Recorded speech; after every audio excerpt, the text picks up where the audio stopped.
They told you the danger was the drug. They showed you the substance, the addiction, the fall.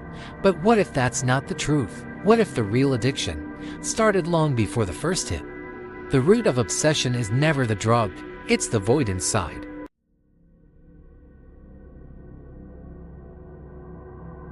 A Frenchman named Jean Nicot, from whose name the word nicotine derives, introduced tobacco to France in 1560 from Portugal. From there, it spread to England. The first report of a smoking Englishman is of a sailor in Bristol in 1556. Seen emitting smoke from his nostrils. Like tea, coffee, and opium, tobacco was just one of many intoxicants originally used as a form of medicine. Early modern European medical science was still to a great extent based on humorism. The idea that everything had a specific humoral nature, tobacco was often seen as something beneficial in its heating and drying properties, and was assigned an endless list of beneficial properties. The concept of ingesting substances in the form of smoke was entirely new and was met with both astonishment and great skepticism by Europeans. The debate raged among priests, scientists, and laymen about whether tobacco was a bane or a boon, and both sides had powerful supporters. The English King James I of England was one of the first outspoken skeptics and wrote a counterblaste to tobacco, an unforgiving literary assault on what he believed was a menace to society, though rife with irrelevant arguments. It addressed some health issues and pointed out the peculiar fact that tobacco was assigned conflicting and miraculous properties. It makes a man sober that was drunk. It refreshes a weary man, and yet makes a man hungry. Being taken when they go to bed, it makes one sleep soundly, and yet it will awake his brain and quicken his understanding.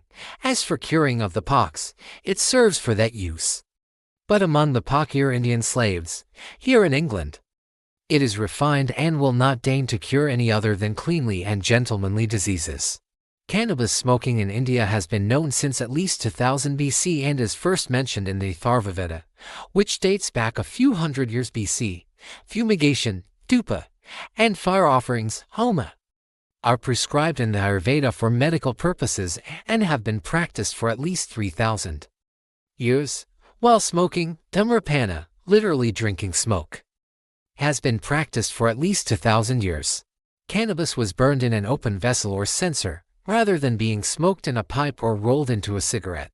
Fumigation and fire offerings have been performed with various substances, including clarified butter, ghee, and various pastes molded around incense sticks.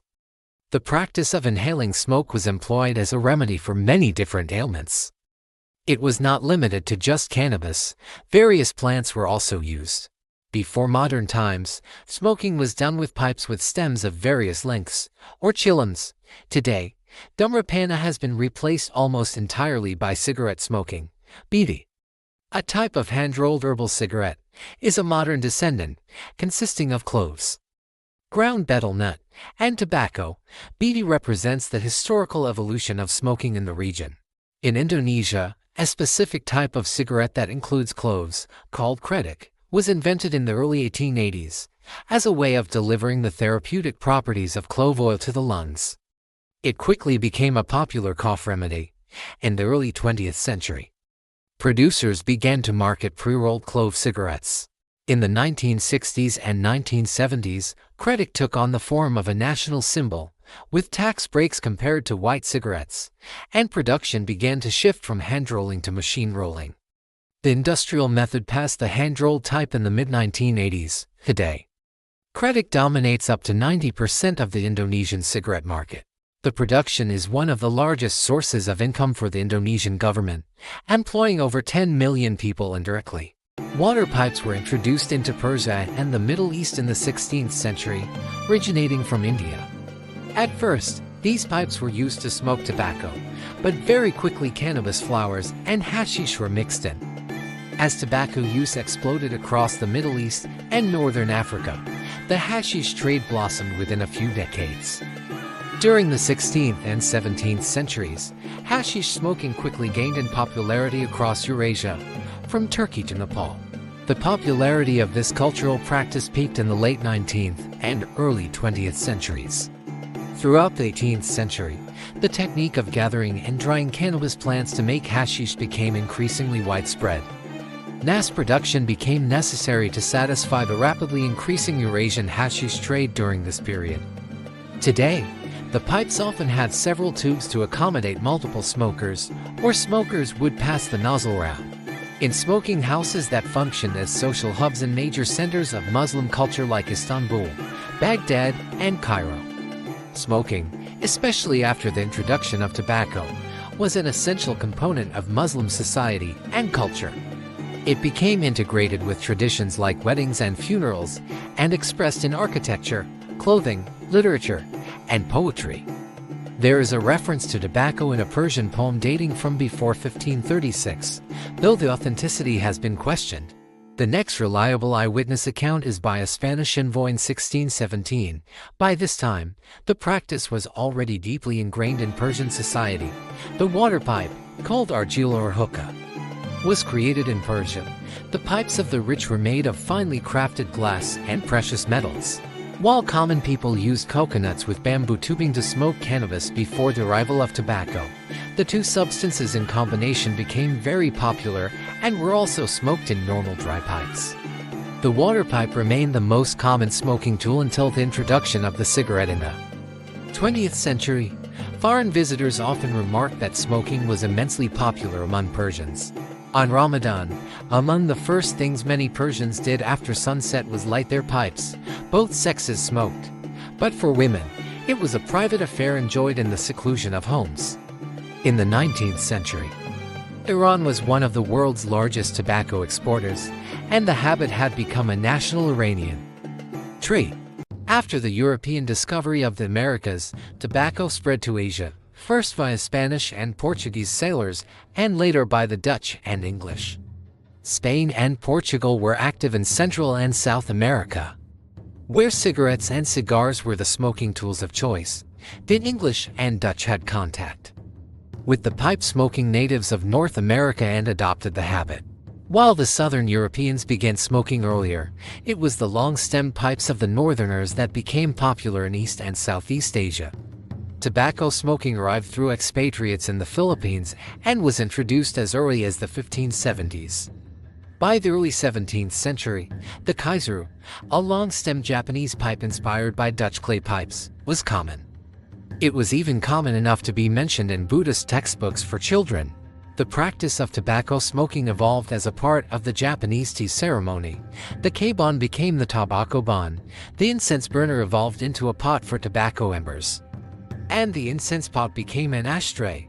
During the Edo period, weapons were frequently used as objects of ostentation, indicating wealth and social status. Since only samurai were allowed to carry weapons, an elaborate kaiserus served a similar purpose. After the Meiji Restoration and abolition of the caste system, many craftsmen who previously decorated swords switched to designing kisuris and buckles for tobacco pouches, though mass production of cigarettes began in the late 19th century. Not until after World War II did the kaiser go out of style and become an object of tradition and relative obscurity. Around 1600, French merchants introduced tobacco in what is now Gambia and Senegal. At the same time, caravans from Morocco brought tobacco to the area around Timbuktu, and the Portuguese brought the commodity and the plant to southern Africa. This established the popularity of tobacco throughout all of Africa by the 1650s. Imported tobacco and tobacco pipes became prized and valuable trading goods and were quickly absorbed into African cult, oral traditions, rituals, and politics. The practice spawned a rich artistic tradition of decorated pipes in an endless variety of themes and motifs of all shapes and sizes. Tobacco and cannabis were used to confirm social relations but also created entirely new ones. In what is today Congo, a society called Benedimba, or People of Cannabis, was organized in the late 19th century in Lubuco. The Benedimba were collectivist pacifists that rejected alcohol and herbal medicines in favor of cannabis. Certain other herbs have been, and still are, smoked by certain African communities. Habwa shamans smoke lubo, said to help shamans see invisible spirit sorcerers. Some groups, such as the Fang of Gabon, consume iboga, a mind-altering drug, in religious rituals. In modern Africa, smoking is, in most areas, considered an expression of modernity, and many of the strong adverse opinions that prevail in the West receive less attention. You can destroy the substance, you can fight the habit, run from the addiction.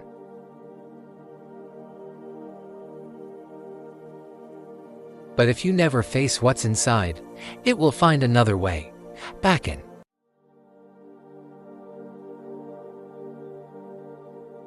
Because the root of obsession was never the drug, it was the void inside.